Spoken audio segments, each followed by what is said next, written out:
Alright, so we played RE8 slash Resident Evil 8 for about 3 hours on today's stream, first day. And I have to say, so far, it is worthy of all the praise I hear it's been getting, without any spoilers to story or anything like that. It is very intriguing. It makes you want to keep going. The story and the plot, that is. It, of course, is a direct continuation of number 7. I have not played 7, but at the beginning of the playthrough, it asks if you want to be recapped, and then it gives you like a minute or two little, the details that you need, and then you go from there. The gameplay is all in first person, as opposed to like, Resident Evil 1, 2, etc. So it's basically just like the other game. I've been told it's a lot more different. The 7th game, I think you're mostly confined to like a house or something. Here you're in lots of different areas, lots of different set pieces. You got the village, you got the castle, and so on, without saying more. The gameplay, it really does feel like survival horror. Look at him go. Now, I've played a lot of survival horror, the Outlast games, a lot of that stuff. But this one, obviously, this is a huge AAA. I'm playing on the PS5. It runs really well. I'm sure the PC is just as optimized. I did read some Steam reviews that just say optimization is perfect, but I got the PS5 version because I wanted to get use of my PS5 and to get some load off my PC for the one PC stream setup. But yeah, it does feel like a survival horror. There's a difficulty is easy, normal, and hardcore. We did try hardcore for a bit, but then we found out it just was a little too much.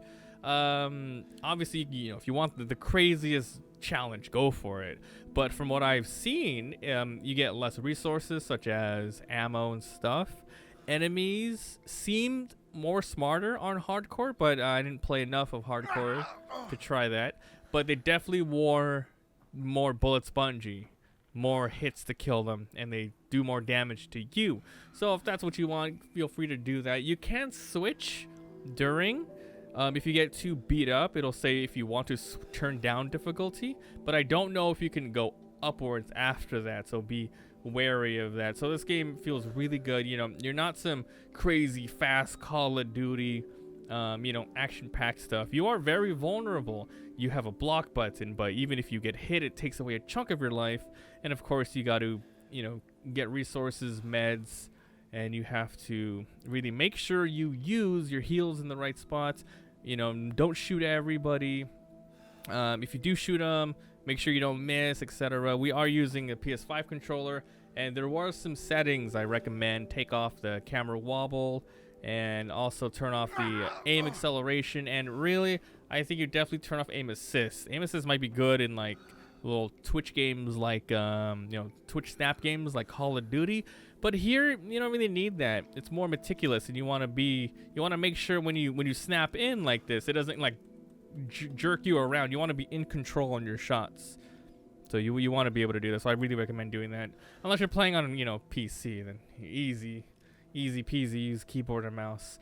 But overall, it's been really good. I don't know how long the game is. It just came out today, so I have no idea. Maybe if you go on like howlongtobeat.com, it's probably updated with a couple of polls.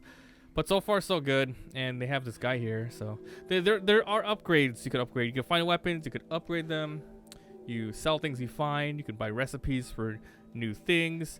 The only thing that's like really weird is the pacing of the game. I don't know if it's always gonna be like this, but it seems like you go to a section, you search as much as you can, and just like in the other RE remakes, it lets you know if you've completed a room to see if there's anything there, and then you go on from there.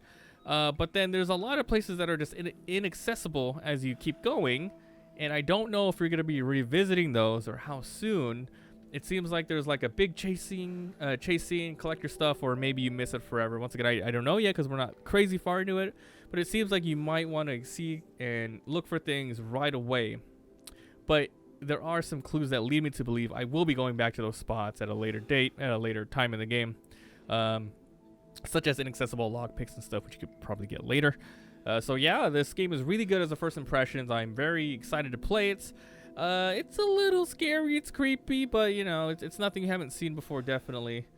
I just got off of playing like some really weird ass game like Shadow Man, which is Shadow Man isn't crazy graphics, but like the overall setting and gore is a little nuts. But yeah, I played for like 3 hours today, and it felt like it went by really fast. It was super engaging. It's tense, especially when you don't know when things are gonna pop up, when you gotta fight, when you gotta run. Just the unknown. Horror games, survival horror games, are the best when you absolutely know nothing of the situation you're gonna be in. Obviously, I can give you a little hints here or there of the kind of gameplay loop, but the actual like, oh, I'm in a hallway, I gotta look everywhere around. I'm being chased. How do I solve this fight? Etc. That type of thing. It's fun. So definitely go in this as blind as you can if you're planning on playing it, because that's the whole experience. You're never gonna get it twice, so make it a good one. So yeah, that's it for my first impressions. I will do a full review once we're done with the game. We're going to be continuing to stream it, so make sure to come by the Twitch. I'll be posting this on the main channel. This guy's funny. Alright, that's it. Alright, that's it for the review. First impressions review. Alright, I'm going to stop the stream now. I'll see you guys tomorrow. Yeah, I'll try to stream early in the night tomorrow. Now it's fun. Such a good game. Such a good game. Let me save it again.